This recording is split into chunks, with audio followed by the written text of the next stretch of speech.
توی رادیاتورهای پلیمری قبل بهتون نشون دادم که رادیاتورهای پلیمری به هیچ عنوان رسوب نمیگیرن، ولی یه معایبی داشتن. معایبش این بود که اونا خیلی ضعیفتر از هستن، در همین نمیشه اونا رو زمانی که ایرادی براشون پیش میاد تحت فشار گذاشت، چون قطعاً کل بلوک به طور کامل میشکنه. متاسفانه رسوب خیلی زیادی به وجود میاد. ولی یکی از خوبیای این رادیاتورها اینه که اینا خیلی مقاومتر از پلیمری ها هستن. اگه دقت کنید این بلوک به طور کامل پوسیده. خب اگه این رادیاتور پلیمری بود، جدا کردن این پیچ تقریبا غیر ممکن میشد، ولی توی رادیاتورهای با بلوک مسی این کار خیلی راحته. خب بریم جداش کنیم.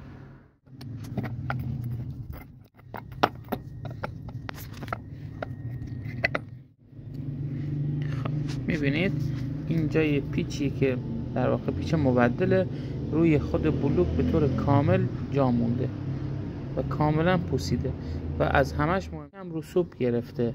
ولی توی پلیمری ما همچین مشکلی به وجود نمیاد، یعنی خود بلوک‌های رادیاتور به هیچ عنوان تحت هیچ شرایطی رسوب نمیگیرن، ولی اینا دچار رسوب میشن و باید اونا رو رسوب زدایی کنیم.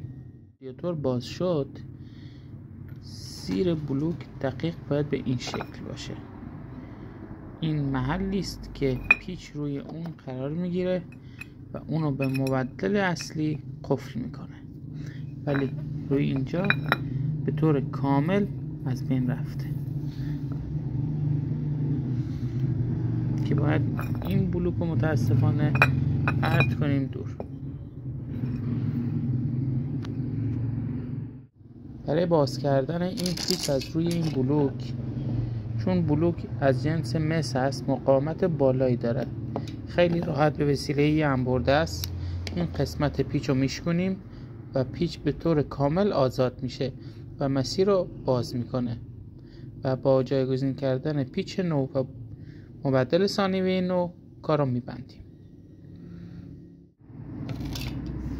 خب من این قسمت رو وسیله انبرده است بریدم و جدا کردم. بالا این قسمت پیچ رو خیلی راحت با انبرده است میکشم بیرون.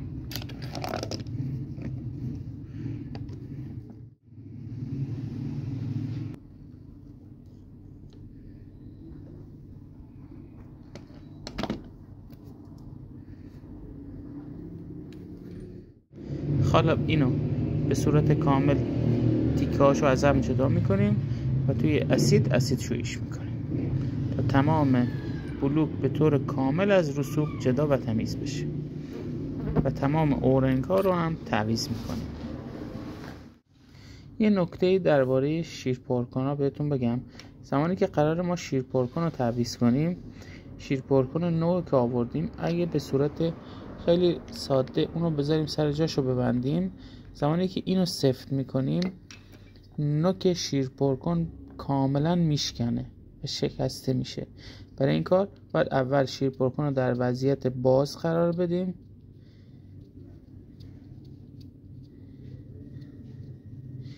که در واقع شافت وسط کاملا بیاد پایین، بعد ما اینو بذاریم و زمانی که دیگه اینو تا آخر سفت کنیم شافت تحت فشار قرار نمیگیره و به هیچ عنوان آسیب نمیبینه.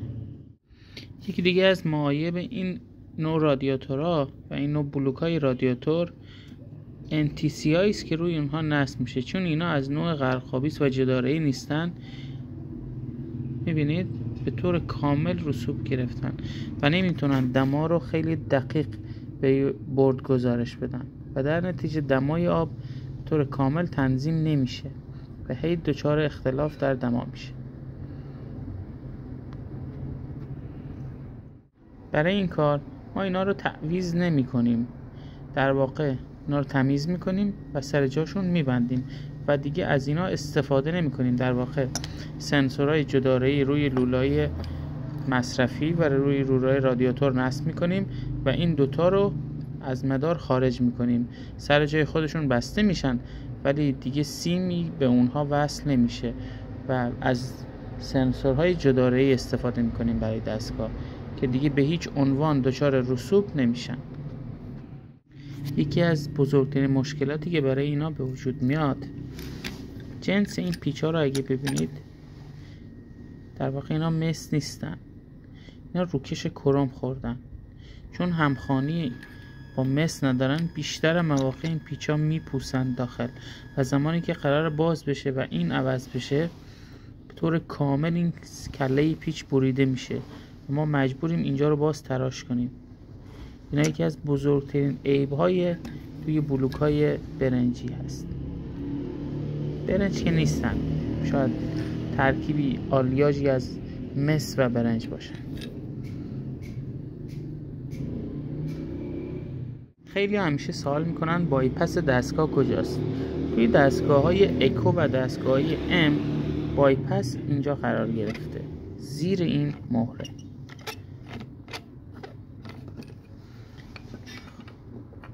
این بایپس دستگاه است. زمانی که شما روی حالت رادیاتور دستگاه قرار میدید و رادیاتورها رو در واقع توی اتاق میبندید، سیکل رادیاتور بسته میشه. اگه این قطعه وجود نداشته باشه، پمپ دستگاه و قطعات داخلی دستگاه تحت فشار و آسیب میبینن. با وجود این قطعه، مسیر فرعی باز و یه سیکل کوچیک در رادیاتور و پکیج شما به وجود. خب این در واقع بایپس دستگاه است که یه جوری باعث میشه جون دستگاه رو نجات بده. خب بریم داخلش رو ببینیم. خب کل اجزای این بایپس از 3 تکه اصلی و یه قاب تشکیل شده. این قاب بایپس سوپاپ متحرک، فنر و در قاب هست.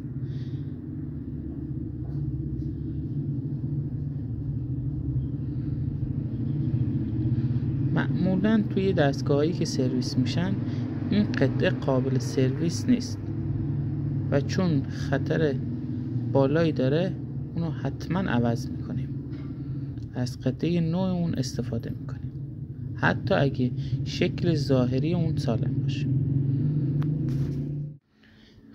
برای نصب این قطعه یه نکته خیلی مهم وجود داره و اون اینه، روی اگه دقت کنید یه فلش قرار گرفته.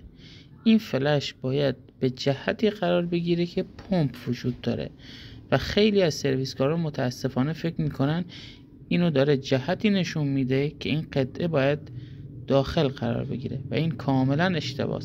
اگه من این قطعه رو به این صورت قرار بدم، شافت داخل بایپس به هیچ عنوان عمل نمیکنه و بایپس به طور کامل از مدار خارج میشه و اینو باید به جهت پمپ قرار بدم تا با مکش پمپ شافت داخل حرکت کنه و مسیر بایپس رو باز کنه.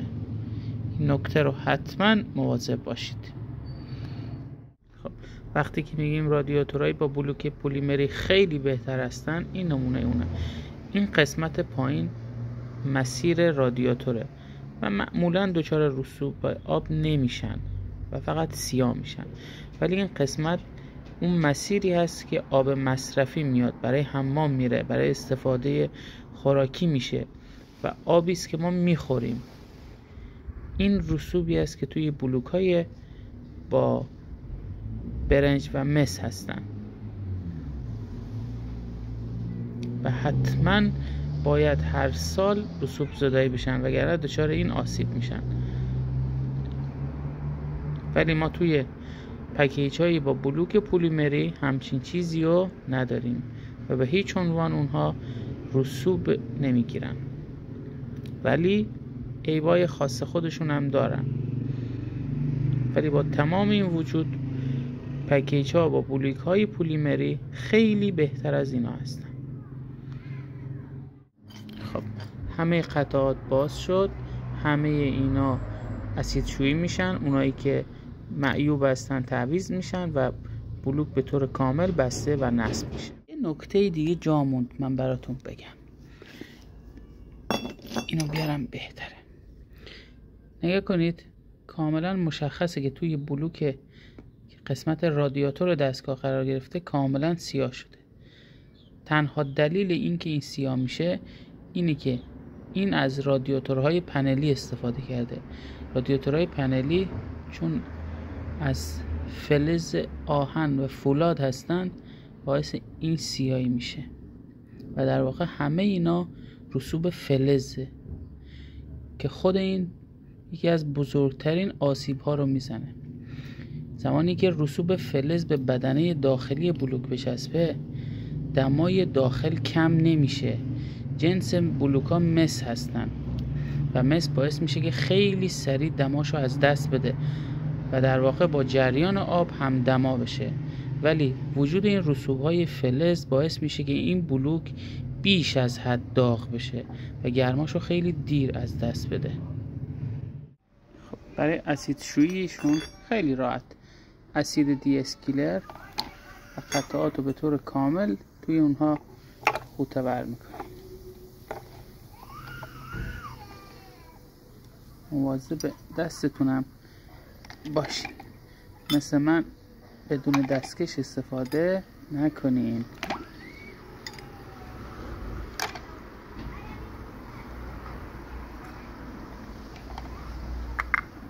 تا زمانی که قطعات داخل اسید غل میزنن در واقع رسوب است که داره از بین میره و زمانی که قطعات رسوب نداشته باشن هیچ گونه غل زدنی از اسید ما نداریم. میبینید این قسمت های آب مصرفی دستگاه که اینجور داره غل میزنه و قسمت هایی که در واقع رسوب فلز گرفته هیچ کاری نمیکنه، یعنی این اسید روی رسوب فلز هیچ تأثیری نداره.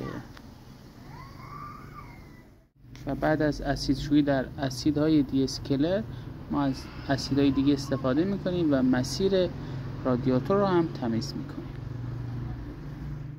الان 5 دقیقه از گذاشتن قطعات توی اسید گذشته. همینطور که میبینید دیگه هیچ گونه غل زدنی رو ما نداریم. در واقع تمامی رسوب ها از بلوک به طور کامل جدا شدن و اینو کاملا با آب شستشو میدیم. از دستکش هم استفاده کنین، مثل من بدون دستکش استفاده نکنین، حرف گوش کنین. ما که حرف گوش نکردیم.